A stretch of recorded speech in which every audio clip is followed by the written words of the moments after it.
Welcome back to The Explainer. So, when we talk about power in Asia, we usually think of the biggest countries right away, right? The loudest voices in the room. But there's actually a massive shift happening right under our noses. Quietly, but incredibly confidently, Japan is becoming the most trusted power in the entire region. Let's dive right into how this is happening and why it absolutely matters for our future. Okay, let's dive into this map of where we're going today. We'll start by looking at a changing world, then the power gap, how Japan is stepping up, building new trust, and finally, the future of Asia. So, I've got to ask you, who actually is the most trusted power in Asia? You might immediately guess the United States, or maybe China, but the real answer might surprise you, and it's absolutely crucial for understanding global security. You see, trust is basically the most valuable currency in international relations right now, and the country holding the most of it is shifting fast. Section 1. A changing world. And yeah, as you probably know, the world is pretty messy right now. We're basically seeing three massive trends shaking things up. First, the US is kinda changing its global role, and let's be honest, its actions can be a bit hard to predict lately. Second, China is growing incredibly fast, both in business and its military presence. And while smaller neighboring countries totally rely on China for trade and to make money, they don't always trust its long-term goals. Because of these two huge factors, smaller nations are feeling super nervous about their own safety. So, the crucial point is, this creates part 2, the power gap. These smaller nations are actively looking for a new friend. These smaller countries are in a really tough spot.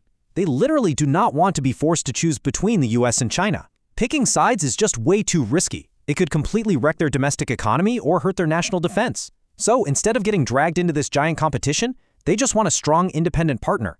They need a friend who plays by fair international rules and helps keep things peaceful, without demanding total loyalty. And this brings us to part 3. Japan steps up. It's really a fascinating story of change. And this brilliantly illustrates just how much things have transformed.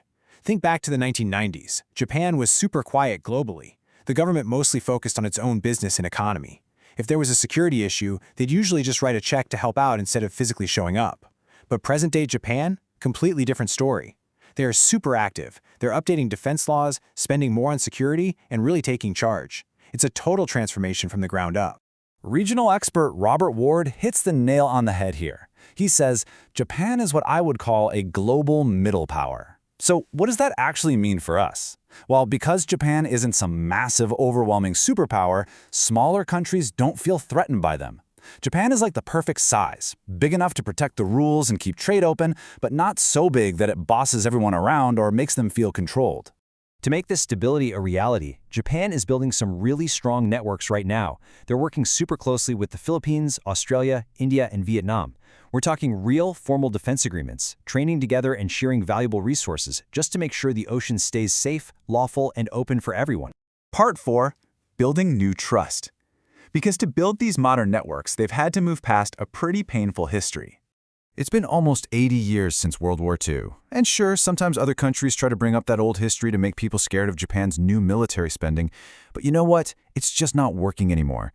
Neighboring countries are totally focused on the present. They care about practical solutions today, and right now Japan is the one offering the reliable, consistent support they desperately need to feel safe. Now, what's really interesting here is the hard proof. The famous Yusof Ishak survey out of Singapore carefully measures this, and it clearly shows Japan is the #1 trusted country.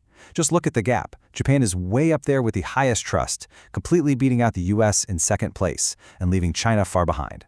The data literally proves that Japan's long-term strategy of being a quiet, reliable friend is 100% working. Which leads us to our final section. The future of Asia, looking ahead to 2030. Let's see how this builds a clear, logical path forward. We saw how the 90s were all about business. Currently, leading up to 2026, it's all about building that mutual trust and defense network we talked about.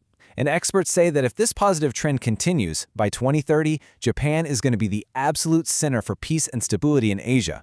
They're laying down a foundation today that's going to last for decades. So what will actually happen when we hit 2030? And more importantly, how does your own country work with Japan today? Is it a strong partnership? Because as the world keeps changing, these relationships are absolutely going to shape our economies and our shared safety. Thank you so much for joining me for this explainer. Keep asking those big questions, and I'll catch you next time.